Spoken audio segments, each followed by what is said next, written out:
నమస్తే, welcome to our channel. ఈరోజు మన స్టూడియోలో ప్రముఖ ఆధ్యాత్మికవేత్త ఆస్ట్రోన్యూమరాలజిస్ట్ శ్రీమతి జయప్రద గారు ఉన్నారు. మేడంతో మాట్లాడేద్దాం. నమస్తే మేడం. నమస్తే అమ్మా. మేడం, ముందుగా ఛానల్ తరపున అలాగే ప్రేక్షకుల తరపున శ్రీ విశ్వావసనామ సంవత్సర శుభాకాంక్షలు మేడం. Thank you. మీకు ప్రేక్షకులందరికీ, చూస్తున్న ప్రతి ఒక్క ప్రేక్షకులకి విశ్వవసునామ సంవత్సర శుభాకాంక్షలు. ఈ సంవత్సరం మీకు అందరికీ ఆయురారోగ్యాలు, అష్టైశ్వర్యాలు, భోగభాగ్యాలు కలగజేయాలని దేవుణ్ణి మనస్ఫూర్తిగా కోరుకుంటూ ఇంకొకసారి మీ అందరికీ నూతన సంవత్సర శుభాకాంక్షలు. శ్రీమాత్రే నమః. మేడం, శ్రీ విశ్వావసునామ సంవత్సరంలో వృషభ రాశి వారికి ఓవరాల్గా మరి కొత్త సంవత్సరం అంతా ఆర్థికంగా, ఆరోగ్యంగా అన్ని విధాలుగా ఎలా ఉండబోతుంది? తప్పకుండా. సో వృషభ రాశిలో ఫస్ట్ మనం చూసుకుంటే నక్షత్రాల వైజ్గా చూసుకుంటే కృత్తిక 1, 2, 3 పాదాలు, తర్వాత రోహిణి 1, 2, 3, 4 పాదాలు, మృగశిర 1, 2 పాదాలు. సో వృషభ రాశి వాళ్ళకి ఈ సంవత్సరం ఆదాయం 11, రాజపూజ్యం 1, వ్యయం 5, అవమానం 3. సో ఏంటంటే మన రాజ్యపూజ్యము, అవమానాలు ఇవన్నీ కూడా ఏంటంటే గణిత లెక్కలు. ఇవి మన మనసులోకి వృషభ రాశి వాళ్ళకి బ్రహ్మాండంగా ఉందని చెప్పారు కదా, మరి ఇంత తక్కువ ఉంది ఏంటి అని అనుకోకలేదు. ఏంటి బాగాలేదు, ఎక్కువ ఉన్నప్పుడు ఇది బాగాలేదని చెప్పారు, ఆయన ఇంత ఎక్కువ ఉంది కదా వస్తుందని అర్థం కాదు. ఇది గణిత లెక్కలు అనమాట. అయితే ఈ రాశి వారికి ఈ సంవత్సరం అంతా గురువు మే వరకు వాళ్ళ రాశిలో సంచరిస్తూ ద్వితీయ స్థానంలోకి వెళ్తున్నాడు. శనేశ్వరుడు వీళ్ళకి ఇప్పుడు దాకా భాగ్యస్థానం నుంచి దశమ స్థానానికి వెళ్తున్నాడు. శనేశ్వరుడు వీళ్ళకి నవమ స్థానం నుంచి దశమ స్థానానికి వెళ్తూ ఏకాదశ స్థానం, శనేశ్వర సంవత్సరం అంతా ఏకాదశ స్థానంలో సువర్ణమూర్తిగా సర్వసౌఖ్యాలు అని కలగజేస్తున్నాడు. రావుకేతు ఇద్దరు దశమ స్థానం, చతుర్థ స్థానంలో రజతమూర్తులుగా సౌభాగ్యాలు అందిస్తున్నారు. అంటే ఏంటంటే వీళ్ళకి 4 గ్రహాలు యోగిస్తున్నట్టే. అంటే ద్వితీయ స్థానంలో గురువు అనేది, కుటుంబ స్థానంలో గురువు, ధనస్థానంలో గురువు అనేది అంటే ఏంటంటే ఇంట్లో కావాల్సిన శుభకార్యాలు, ఎప్పటి నుంచో అనుకున్న పనులు, అంటే ఒక ఇల్లు కొనుక్కోవాలనుకుంటున్నారు, ఒక స్థలం కొనుక్కోవాలనుకుంటున్నారు, ఒక బంగారం కొనుక్కోవాలనుకుంటున్నారు, ఏదైనా ఒక వాహనం కొనుక్కోవాలనుకుంటున్నారు, ఇంట్లో ఏదైనా వస్తువులు కొనుక్కోవాలనుకుంటున్నారు. ఏ వస్తువులు కొనుక్కోవాలన్నా అవన్నీ కూడా ఏర్పడవడానికి అవకాశం ఉంటుంది. సో వృషభ రాశి వాళ్ళకి చక్కగా ఏంటంటే మే నుంచి వీళ్ళకి గురువు ఎప్పుడైతే ద్వితీయ స్థానంలోకి వెళ్తారో అప్పటి నుంచి వీళ్ళకి అన్ని అనుకూలంగా జరుగుతున్నాయి. ఇక్కడ వచ్చేసి శనేశ్వరుడు వచ్చేసి వీళ్ళకి ఏకాదశ స్థానంలోంచి అన్ని అనుకూలంగా జరగడానికి ఏంటంటే ఏ రంగాల్లో ఉన్నవాళ్ళు అభివృద్ధి లేకుండా ఉన్నారో, అంటే ఏ రంగాల్లో ఉన్నా సరే, ఇప్పుడు చిన్న ఉద్యోగస్తులు గవర్నమెంట్ జాబ్ సంస్థలు పనిచేస్తున్నారు, వాళ్ళకి ప్రమోషన్స్ రావట్లేదు, ఇంక్రిమెంట్స్ రావట్లేదు, పెన్షన్స్ రావట్లేదు అనుకోండి, ఇవన్నీ కూడా వచ్చే అవకాశం ఉంటుంది. సో ఎప్పుడైతే ఏకాదశ స్థానం నుంచి వాళ్ళకి ఎన్ని యోగాలు అందిస్తున్నాడంటే పెండింగ్ పనులు మొత్తం ఈ జన్మకి ఇంకా అవ్వరా అనుకున్న పనులు కొన్న అవజేస్తాడు ఆయన. సో అలాంటి అవకాశాలు వీళ్ళకి వృషభ రాశి వాళ్ళకి శనేశ్వరుడు వరాల్లాగా ఇస్తున్నాడు. నిజంగా ఎంత వరాలంటే వీళ్ళకి అసలు ఎప్పటికీ ఇక ఈ బాకీ కూడా రాదు, మొండి బాకీలు కూడా రావు అనుకునే వాళ్ళు కూడా ఆ డబ్బులు వచ్చే అవకాశం ఉంటుంది. సో వ్యవహారాల్లో ముందుకు వెళ్ళే అవకాశాలు ఉంటాయి. ఇంకా వ్యవహారం జరగదు అనుకునే వాళ్ళకి వ్యవహారాలు ముందుకు వెళ్తుంది. అంటే వ్యవహారం అంటే ఒక సినిమా తీస్తూ ఆగిపోవచ్చు మధ్యలో, అయితే ఒక కన్స్ట్రక్షన్ బిల్డింగ్ చేస్తూ ఆగిపోవచ్చు, కన్స్ట్రక్షన్ అవ్వకపోవచ్చు, ఇలాంటివన్నీ కూడా ముందుకెళ్ళే అవకాశం ఎక్కువగా ఈ వృషభ రాశి వాళ్ళకి ఈ సంవత్సరం చాలా దివ్యంగా జరుగుతున్నాయి. ఇక రాహు కేతు ఇద్దరు కూడా యోగించడం వల్ల ఏంటంటే మాటలు ఇంత ముందు కంటే ఇప్పుడు చాలా పదునుగా మాట్లాడతారు, చాలా తెలివిగా మాట్లాడతారు, చాకచక్యంగా పనిచేసుకోవడం ఎలాగో అర్థమవుతుంది, సమయస్ఫూర్తితో ఏ విషయాన్నైనా ఎదుర్కొంటారు. సో ఇలాంటి అవకాశం అంతా కూడా ఈ వృషభ రాశి వాళ్ళకి ఈ సంవత్సరం ఉంటుంది. మామూలుగా వృషభ రాశి వాళ్ళకి సమయస్ఫూర్తి తక్కువ ఉంటుంది. ఏదైనా కోపం వచ్చినా, ఆవేశం వచ్చినా అది ఎమోషన్ అనేది కంట్రోల్ అవ్వకుండా మాట్లాడేస్తుంటారు. ఇప్పుడు ఏంటంటే అది బ్యాలెన్స్ చేస్తూ మాట్లాడగల శక్తి శనేశ్వరుడు, రాహువు, కేతు ఈ కాంబినేషన్ వల్ల వీళ్ళకి వస్తుంది.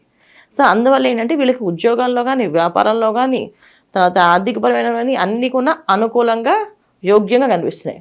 చెప్పాలి అంటే ఈ సంవత్సరంలో మేము వృషభ రాశి వాళ్ళకి ఉన్న అదృష్టం ఇంకెవరికి ఉండదు, అంత అదృష్టం ఈ వృషభ రాశి వాళ్ళకి ఉంది. ముఖ్యంగా సినీ రంగాల్లో పనిచేసే వాళ్ళకి, ప్రొఫెషనల్గా ఉండే వాళ్ళకి, ప్రొఫెషనల్గా ఎదగాలనుకునే వాళ్ళకి ఒక గుర్తింపు రావడం, వాళ్ళకంటూ కొత్త అవకాశాలు రావడం, ఇవన్నీ కూడా చాలా యోగ్యంగా మనకి వృషభ రాశి వాళ్ళకి బాగున్నాయి. ఆడవాళ్ళకి ఈ వృషభ రాశిలో ఈ ఆడవాళ్ళకి ఏంటంటే ఎప్పటి నుంచో మాకంటూ ఒక ఇండిపెండెన్స్ అనేది అవసరం ఉంది, ఏదైనా చిన్న వ్యాపారం చేద్దాం అనుకున్నా, పెద్ద వ్యాపారం చేద్దాం అనుకున్నా వ్యాపారం అనుకూలత వీళ్ళకి సహకరిస్తుంది. ఏకాదశ శనేశ్వరుడు వీళ్ళకి అన్ని యోగాలను అందిస్తున్నాడు. ఇలాంటి యోగాలు అంటే ఆడవాళ్ళకి ఎక్కువగా ఫేవర్ అన్నమాట. సో ఎక్కువ వృషభ రాశిలో ఉన్న ఆడవాళ్ళకి ఏంటంటే చిన్న పెట్టుబడితో మొదలుపెట్టినా అది పెద్ద లాభంలో వచ్చే అవకాశం ఉంటుంది. అంటే ఒకప్పుడు ఇది పెద్ద బిజినెస్ అంటే ఇవాళ నా బిజినెస్ మిమ్మల్ని అన్నం పెడుతుందా అనే లెవెల్ తీసుకెళ్తుంది అనమాట. సో అంత రేంజ్కి తీసుకెళ్లే అవకాశం ఈ వృషభ రాశి వాళ్ళకి ఉంది, స్త్రీలకి. సో ఈ విద్యార్థులకు వచ్చినప్పటికీ ఏమవుతుందంటే కొంచెం కష్టపడి చదవాలి. విద్యార్థులు మాత్రం ఓవర్ కాన్ఫిడెన్స్ అనమాట. కాన్ఫిడెన్స్ కంటే ఓవర్ కాన్ఫిడెన్స్ రావడం వల్ల మా వల్ల అయిపోతుంది అనుకొని సరిగ్గా చదవకపోతే విద్యార్థులకు మాత్రం కాస్త ఇబ్బంది పడతారు. అదే వాళ్ళు చదివారంటే బ్రహ్మాండంగా వస్తాయి. అసలు వీళ్ళు మొద్దు, అసలు వీడు చదవడు, వీడు బాగుపడతారు జీవితంలో అని అనుకునే వాళ్ళు కూడా బ్రహ్మాండంగా చదివి ర్యాంక్ తెచ్చుకునే అవకాశాలు ఉన్నాయి. అయితే ఏంటంటే ఇక్కడ మొద్దుల్లా ఉన్న వాళ్ళందరూ ర్యాంకులు తెచ్చుకుంటారు, తెలివిగా ఉన్న వాళ్ళందరూ పప్పులో కాళ్ళు వేసినట్టుగా ఇబ్బంది పడతారు. సో అందుకని ఏంటంటే ఓవర్ కాన్ఫిడెన్స్ వెళ్ళకుండా కాన్ఫిడెన్స్ లెవెల్స్ ఎప్పుడు మెయింటైన్ చేస్తూ వెళ్ళాలి.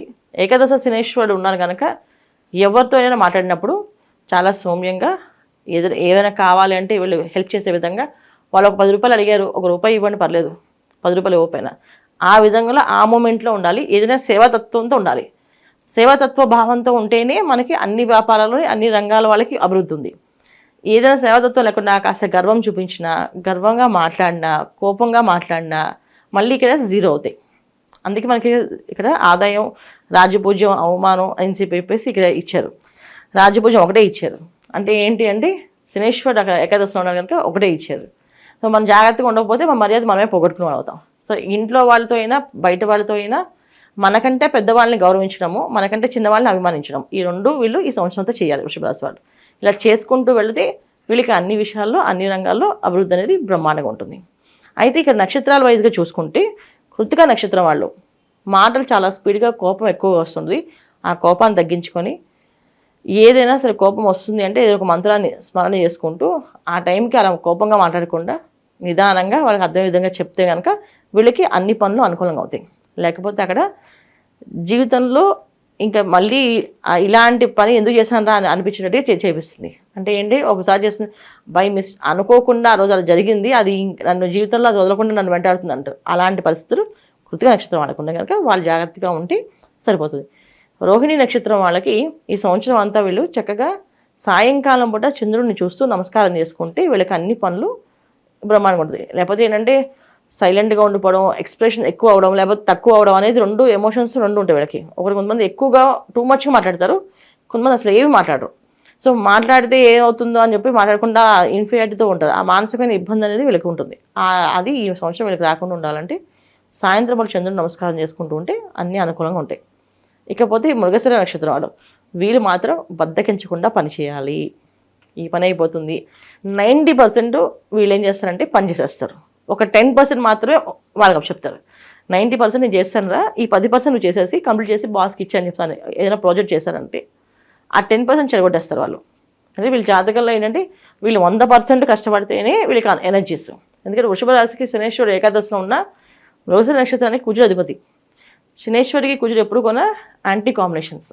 దీనివల్ల ఏంటంటే కాస్త బద్దకిచ్చిన ఆయన పట్టుకుంటాడు గట్టిగా.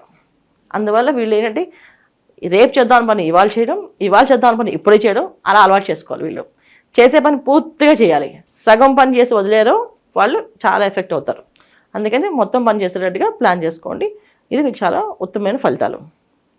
ఇంకా ఈ రాశి వారు చేసుకోవాల్సిన మంత్రాలు, అనుష్ఠానం ఏదైనా ఉంది అంటే ఖచ్చితంగా ఈ రాశి వాళ్ళు మొత్తం కూడా దుర్గే రక్షిత నమః అనే మంత్రాన్ని ఎక్కువ చేసుకోవాలి. ఎందుకంటే ఇక్కడ రాహువు కేతు ఇద్దరు ఇంపాక్ట్ ఏంటంటే ఎక్స్ట్రీమ్ తీసుకెళ్తారు. ఏ విషయమైనా ఇప్పుడు ఒక బాధ వచ్చింది, ఆ బాధ ఇంక జీవితం లేదు, ఇంక ఇదే లాస్ట్, ఇంక మనం ఇంకెవరు చెప్తే లేచి ఎవరికి మనం ఫేస్ చూపించకూడదు అనే లెవెల్కి తీసుకెళ్తారు. లేదా ఆనందం వచ్చింది, మనకంటే ఎవరు గొప్పగా ఉండరు, లైఫ్ అంటే మందే, ఇక ఎంజాయ్మెంట్ అంటే మందే, జీవితం అంటే మందే ఆనందం, మనకంటే ఇంత ఆనందంగా ఎవరు ఉండరు అని ఇలా ఎక్స్ట్రీమ్స్కి వెళ్తుంటుంది. ఈ ఎక్స్ట్రీమ్స్ ఎప్పుడు కూడా ఒకసారి మంచి అవచ్చు, వచ్చి చెడవచ్చు. ఎప్పుడు ఎక్స్ట్రీమ్ వెళ్ళకూడదు, స్టేబుల్గా వెళ్ళాలి. సో స్టేబుల్గా వెళ్ళాలి అంటే మన ఆలోచన విధానం, మన మనసు మన ఆధీనంలో ఉండాలి. సో ఆధీనంలో ఉండడానికి ఈ మంత్రాన్ని ఎక్కువగా దుర్గే రక్షణ నమః మంత్రం ఎక్కువ చేస్తూ ఉంటే మనసు ఆధీనంలో ఉంటుంది. ఏ దానికి ఎంత ఎక్స్ప్రెషన్ ఇవ్వాలి, ఎంత ఎక్స్పోజ్ అవ్వాలి మనం అనేది వాళ్ళకి ఆలోచన విచక్షణ అనేది కలుగుతుంది. సో ఈ కలగడానికి కోసమే ఈ మంత్రాన్ని కంటిన్యూ ఈ సంవత్సరం అంతా వీళ్ళు చేస్తూ ఉంటే అనుకూలంగా ఉంటుంది. ప్రతిరోజు పొద్దున్నే లేవగానే స్నానం ఆచరించి సూర్య నమస్కారం చేసుకొని ఈ మంత్రాన్ని 108 తక్కువ కాకుండా చేసుకొని వెళ్ళాలి బయటికి. అలా వెళ్తే అన్ని పనులు విజయవంతం అవుతుంది వీళ్ళకి. మేడం, ఇంకా మెరుగైన ఫలితాలు పొందడానికి సంవత్సరం అంతా వీళ్ళు ఎలాంటి రెమెడీస్ చేసుకుంటే బాగుంటుంది అంటారు? ఈ సంవత్సరం అంతా వీళ్ళు చేసుకోవాల్సింది అంటే గురువు ద్వితీయ స్థానంలో ఉన్నారు, ఏకాదశ స్థానంలో శనేశ్వరుడు ఉన్నారు. అంటే పూర్ పీపుల్కి హెల్ప్ చేయడం. ఇప్పుడు ఒకరు ఎవరికైనా పెళ్ళి అవుతుంది, ఇంట్లో వివాహానికి ఏర్పాటు చేసుకుంటారు, వాళ్ళకి ఏదైనా కావాల్సిన పెళ్లి కూతురు కానీ పెళ్లి కొడుకు కానీ ఏదైనా వస్తువు కొని ఇవ్వడం కంటే వాళ్ళకి ఏ ఖర్చులైనా అవసరం ఉంటే భోజనాలకు అట్లా కార్యక్రమాలకు చేయడం. లేదా ఏదైనా పేదవాళ్ళ ఇంట్లో పెళ్లి జరుగుతుందంటే ఆ పేదవాళ్ళ ఇళ్ళకి కాస్త ఏదైనా మంగళసూత్రం కొనివ్వడం. వాళ్ళు బంగారం కొనుక్కోవడం కష్టం కదా వాళ్ళ రోజున, ఏదైనా ఒక స్తోమత ఉంటే బంగారం కొనివ్వడం. ఇది కూడా మా వల్ల కాదు అంటే గుళ్ళో చక్కగా ఏదైనా సేవ చేయండి. ఏదో ఒక సేవ అంటే ఇప్పుడు మా డబ్బులు లేవు, ఫైనాన్షియల్ మేము సపోర్ట్ చేయలేమండి అంటే మీ శరీరంతో మీరు కష్టపడాల్సింది ఏంటంటే గుళ్ళో ఏదో ఒక సేవ చేయడం. అంటే గుళ్ళో వచ్చిన అందరికీ భక్తులకి ప్యాకెట్లు చేస్తూ ప్రసాదాలు ప్యాకెట్లు కట్టడము. సో గుళ్ళో పూర్వం అయితే గుడి మెట్లు కడిగేవాళ్ళం శుభ్రంగా, గుడి మెట్లు కడిగి గుడి అంతా శుభ్రం చేసేవాళ్ళం. కానీ ఈ రోజుల్లో అందరూ వాళ్ళే గుడి యాజమాన్యమే చేసుకుంటే ఎవరిని రానియట్లేదు. అందుకేంటంటే గుళ్ళో ఏదైనా సేవ చేయడం, గోశాలలో గోవుకి దగ్గర సేవ చేయడం. సో గోవుకి శుభ్రంగా గడ్డి వేయడం కానీ, స్నానం చేయించడం కానీ, సో గోవుని శుభ్రంగా తుడవచ్చు. ఒక మంచి బట్ట తీసుకొని, మెత్తని బట్ట, తడి బట్టలాంటి తీసుకొని ఆవు పేడ వేని అంటుకుంటుంటే వెనక, దానికి అది తీసుకోలేదు, మళ్ళీ వాళ్ళ పొద్దున స్నానం చేపిస్తే కానీ. అలా ఉన్నప్పుడు ఒక క్లాత్ తీసుకొని మనం శుభ్రంగా ఆవుకు శుభ్రం తుడిస్తే ఆవు చాలా ఆనందపడుతుందట. ఎందుకంటే దానికి శుభ్రంగా ఉండడం దానికి ఇష్టం. అందుకని శుభ్రంగా ఉంటుంది. అది ఎవరు అంటుకుపోయి అది బాధపడుతుంటే దాన్ని శుభ్రం తుడిచామనుకోండి, అది చాలా ఆనందపడుతుంది. ఆ బ్లెస్సింగ్స్ అనేది మనకి 33 కోట్ల దేవతలు ఇచ్చినట్టు. ఒక ఆవు ఆనందపడితే మనకు 33 కోట్ల దేవతలు ఆవులు ఉంటాయి కనుక మనకు కూడా ఆ బ్లెస్సింగ్స్ వస్తాయి. అలా శుభ్రంగా తుడవడం కానీ, స్నానం చేయించడం కానీ చేస్తే చాలా మంచి ఫలితాలు. అంటే డబ్బు ఉంటే సువర్ణదానం చేసుకోవచ్చు. ఎందుకంటే గురువు ఒక అనుగ్రహం కావాలి, శనేశ్వరుడు ఒక అనుగ్రహం కావాలి, రాహు ఒక ఎనర్జీస్ పాజిటివ్గా పనిచేయాలి కానీ హైలా నెగిటివ్గా పనిచేయకూడదు. అంటే సువర్ణదానం చేయాలి. సువర్ణదానం చేయాలి అంటే వాళ్ళ రోజున చూసుకోవాల్సిందే. సువర్ణదానం తర్వాత చేయాల్సింది సేవ. ఇవి మంచి దానాలు. ఇంకా వచ్చేది ఎండాకాలం, ఇప్పుడు అంతా మే తర్వాత ఏప్రిల్, మే, జూన్ వరకు ఎండలు బాగా మండుతాయని చెప్పి మనకు ఉంది. సో ఈ ఎండాకాలంలో మనం నడిచి వెళ్తున్న క్షేత్రాలకు వెళ్ళినప్పుడు చూసినప్పుడు అక్కడ ఎవరన్నా నడుస్తున్న భక్తులకి చక్కగా చల్లని నీళ్ళు, కూల్ డ్రింక్స్ ఇలాంటివి కొనివ్వండి. చల్లగా వాళ్ళు తాగితే, వాళ్ళు ఆనందపడితే ఆ బ్లెస్సింగ్స్ మనకు వస్తాయి. ఇవి కొంచెం చేయొచ్చు. మనం కార్లో వెళ్తున్నాం, హాయిగా ఎక్కడ దర్శనానికి వెళ్తున్నాం, నడుస్తూ వెళ్తున్నారు భక్తులు, కార్ ఆపి దాంట్లో కార్లో ఒక 4-5 కూల్ డ్రింక్స్ బాటిల్ పెట్టుకొని వాళ్ళకి ఇవ్వండి. చాలా మంచి ఫలితాలు వస్తాయి. ఇలాంటి సేవలు చేస్తే శనేశ్వరుడు ఎప్పుడు కూడా అనుగ్రహిస్తాడు అనమాట. ఇవి చేసుకోవాలి ఈ వృషభ రాశి వాళ్ళు. సో వృషభ రాశి వారికి ఓవరాల్గా కొత్త సంవత్సరం ఎలా ఉండబోతుందో మీ మాటలో చాలా అద్భుతంగా వివరించారు మేడం. ధన్యవాదాలు. నమస్తే అమ్మా. శ్రీమాత్రే నమః.